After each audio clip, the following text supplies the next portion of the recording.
Hey guys, and welcome to another episode of the Kashif Booth podcast.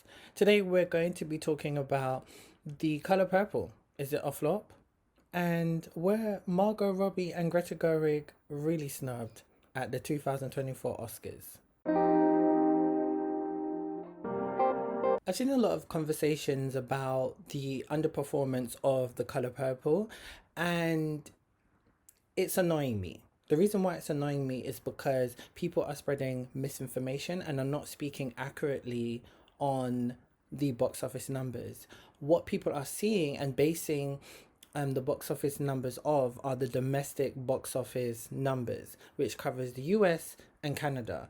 So the color purple had a $100 million budget. It has now grossed 58 million domestically in America. So it has underperformed at the moment, but this weekend, which is from the 26th of January to the 29th of January, is the opening box office weekend internationally. So here in the UK, it has only just been released. So the film hasn't flopped because the box office run isn't over yet. So how can you base something off something which hasn't finished its international theatrical run? People are spreading misinformation and coming up with theory of why they think the film has underperformed. But the film hasn't underperformed. And loads of people are coming up with think pieces, blaming Taraji P. Henson and her viral moments of her talking about being underpaid as a black Hollywood actress and some of the conditions the actresses faced when they were on The Color Purple. Now, originally there was a lot of positive buzz about the film, and then I will admit these negative press did overshadow the film, but I don't think that stopped people from seeing it. Do I think it will make a profit? I'm not sure. I think it most likely will break even. The Color Purple is a iconic story. People know it, and there has been a lot of critical acclaim and buzz from the Oscar nominations, Golden Globe, like BAFTA as well. Like there's been a lot of nominations, so I feel like people are very intrigued to see it. And from a lot of people who I know who've gone to private screenings of it, like they love it. So I think that it probably will do well, but we'll see. But let's wait until the final office numbers come out instead of spreading misinformation. That's what I hate about the internet. People will just see one thing and run with it when really you haven't actually done your research properly to see that no, the film's run isn't over yet. So let's just hold off on our opinions and wait until the facts actually come out. I've seen a lot of conversations about people saying also that they feel like it's quote unquote flopped because, we don't want to see black trauma and stuff like that. But we know the story of The Color Purple. So it's like if you see it or you don't. Do you get what I'm saying? I feel like the whole black trauma trope is kind of getting tired because we've had so much like great films come out. So it's like we can't keep saying that's the only thing when there's so many more black films that are being released. Look at American Fiction. That's not a black trauma film, but yet that to a certain degree has underperformed at the box office in America. It's only grossed 8 million from the last time I checked. So why have they not gone to see that when that's getting critical acclaim? It's not about black trauma, but yet it's not grossed nowhere near as The Color Purple. Why aren't black people going to see American Fiction then? But let me know what you guys think. Another thing that I did want to speak about was the 2024 Oscar nominations. Some were surprising, some were shocking. I was really happy with America Ferrera getting a nomination, Coleman Domingo, Lily Gladstone. The fact that there's 3 out of 5 women of color who are nominated for Best Supporting Actress is amazing.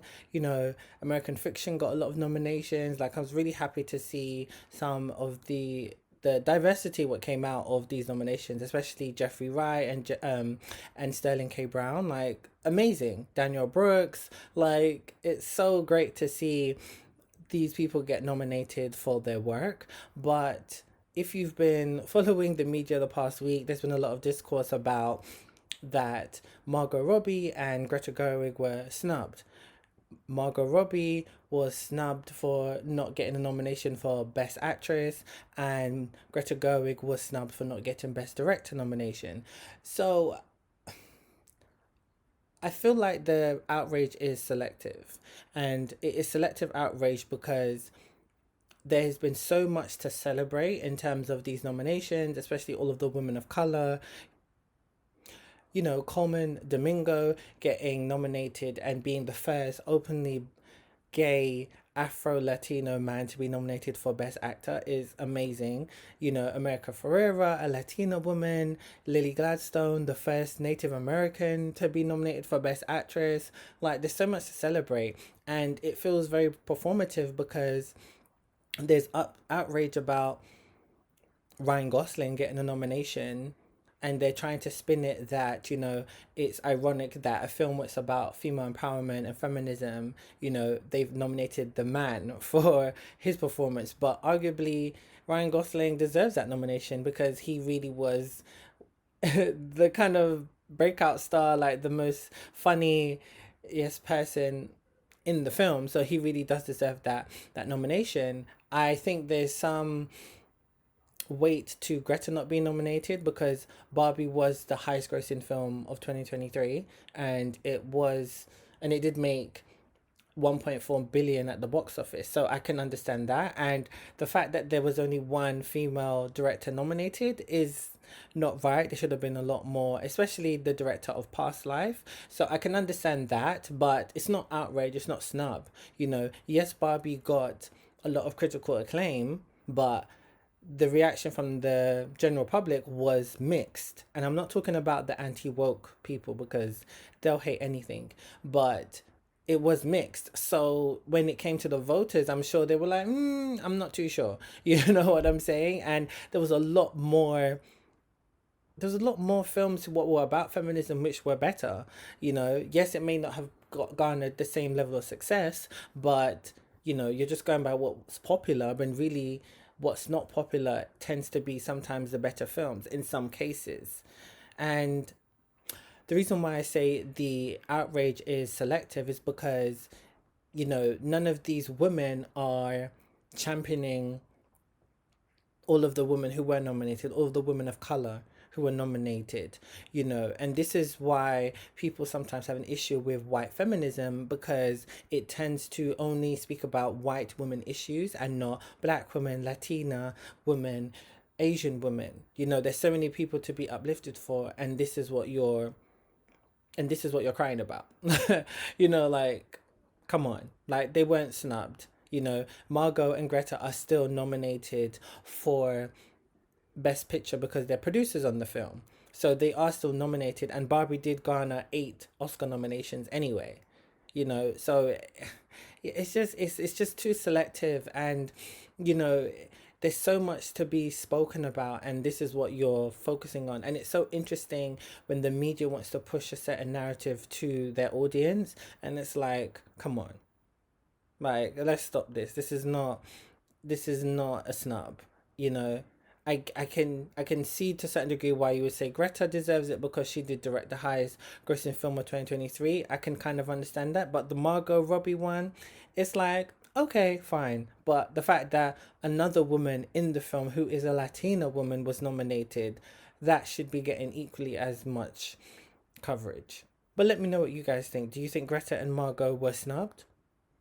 Do you think that The Color Purple is a flop? Or do you think The Color Purple will actually make a profit? Let me know your thoughts. And thanks again, guys, for listening. You can follow me all on my usual socials. You know them. Tweet me at Kashif Podcast or at me on Instagram at the Kashif Booth Podcast. And stay tuned for the episodes coming soon.